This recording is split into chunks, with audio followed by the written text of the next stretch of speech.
Hello and welcome to the Dokapon Library, your one-stop shop for new Dokapon news that isn't about Dokapon Kingdom Connect this time. On April 24th, Sting officially announced a brand new remaster of the game Dokapon Ikari no Tekken for the Nintendo Switch, which is set to release August 1st of this year. Or rather, I should call it Dokapon Sword of Fury, as it's referred to in the game's website domain. Dokapon Sword of Fury was the third mainline Dokapon game, and originally released for the PlayStation in 1998. Since then, it's easily become a fan favorite for many in the Dokapon community. And even though only a few screenshots and sentence blurbs have been revealed so far, there's a lot of new details to go over concerning this remaster.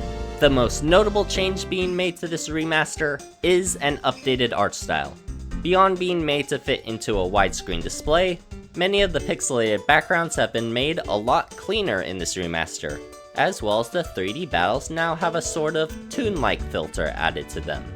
And it also states that you'll be able to revert the graphics back to the original pixelated style if that's how you want to play the game. Just like Dokapon Kingdom Connect, the game is also going to feature online compatibility, allowing for the ability to play with others across the world. You'll be able to stop playing online matches at any time and be able to pick up right where you left off, again, just like Dokapon Kingdom Connect. But beyond updated graphics and online compatibility, there's also new quality of life features. The game can now be played at an increased speed of 3 times or even 5 times as fast as the original. And this feature is even able to be used online. So if you ever thought that the Dokapon experience was too slow, there is now a way to speed it up drastically. On top of that, there's also a new secret sauce feature. Yes, that's what it's called.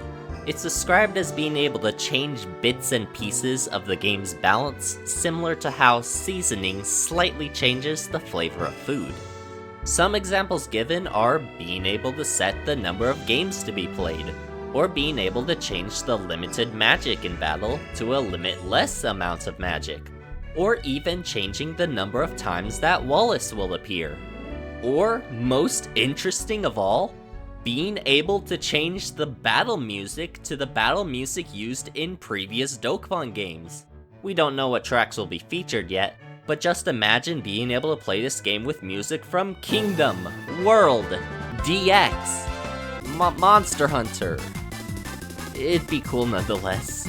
A lot of this is already sounding amazing right off the bat, but a few of you might be skeptical of this remaster, due to some of the more controversial aspects of Dokapon Kingdom Connect. Most specifically, the steep pricing and the unnecessary censorship. But I'm happy to say that Sting has actually addressed both of these points in the Dokapon Sword of Fury remaster. The game is stated to be releasing at a price of 4,620 yen, or about $29.99 in the United States.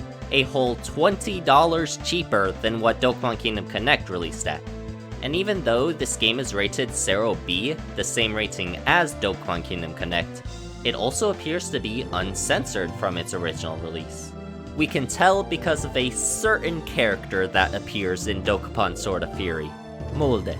Molde is one of the playable characters that appears in the original PlayStation game. She sports a riskier design than most of the other cast, so if any of the designs were to be censored from the original, hers would have most likely been the one to be changed. However, in both promotional material as well as in-game screenshots, she has the exact same design as in the original.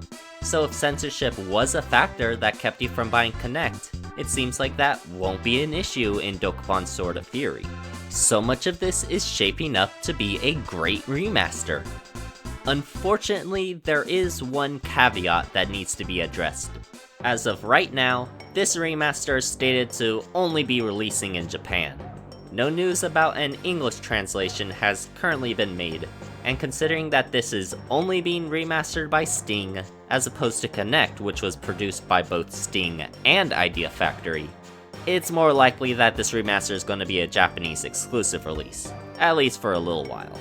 Sting has done an amazing job remastering most of the Department Heaven series for modern platforms.